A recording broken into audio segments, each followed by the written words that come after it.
গোপন খবরের ভিত্তিতে আগরতলা রেল স্টেশন থেকে 3 বাংলাদেশি মহিলাকে আটক করতে সক্ষম হয় রেল পুলিশ। জানা গেছে রবিবার গোপন সূত্রের ভিত্তিতে আগরতলা রেল স্টেশনে সাদা পোশাকে এমবুশ করে বসে থাকে পুলিশ। এদিন বিকেলে 3 মহিলাকে সন্দেহজনকভাবে আটক করে জিজ্ঞাসাবাদ চালানো হলে তারা প্রথমে জানায় যে তারা ভারতীয় এবং পরবর্তী সময় পরিচয়পত্র দেখাতে বললে তা দেখাতে পারেনি এবং স্বীকার করে নেয় যে তারা 3 জনই বাংলাদেশি। আটককৃত 3 মহিলার নাম রেজিনা আক্তার রোজি, পারুল বেগম এবং সুলতানা বেগম। জানা গেছে তারা অবৈধভাবে আহমেদাবাদের উদ্দেশ্যে যাচ্ছিল, তবে তাদের ভারতে প্রবেশের পেছনে সক্রিয় কোনো দালাল চক্রের হাত আছে বলে অনুমান করছে পুলিশ। এ বিষয়ে বিস্তারিত জানিয়েছেন ওসি তাপস দাস।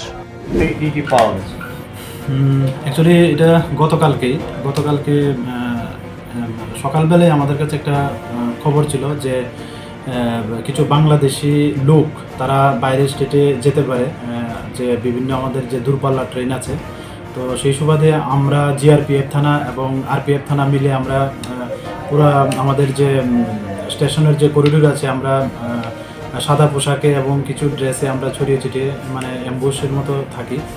তো সেই সময় প্রায় বিকাল প্রায় 4টার দিকে আমরা দেখলাম 3 জন মহিলা যারা মানে মেন গেট হয়ে মানে পার্সেল অফিস দিয়ে প্ল্যাটফর্ম 1-এর দিকে ঢোকার চেষ্টা করছে। তো তখনই আমাদের সন্দেহ হয় যে তাদের হয়তো তারা বাংলাদেশি ন্যাশনাল বা অন্য কোনো সাসপেক্টেড কিছু থাকতে পারে।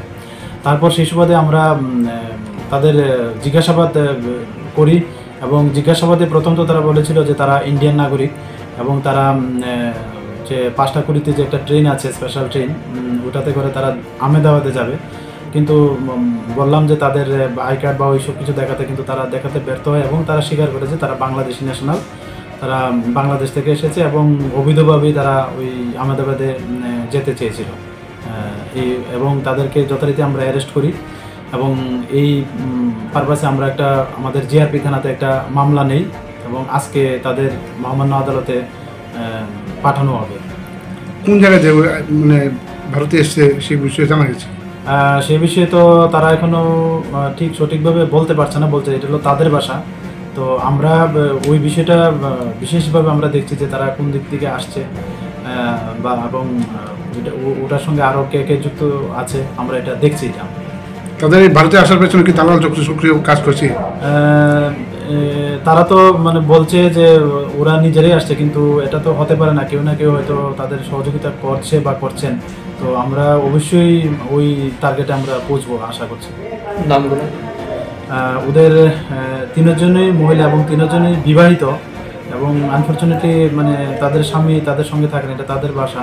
তো একজন নাম বলছে রোজিনা আক্তার রোজি, আরেকজন হলো পারুল বেগম, আরেকজন হলো সুলতানা বেগম।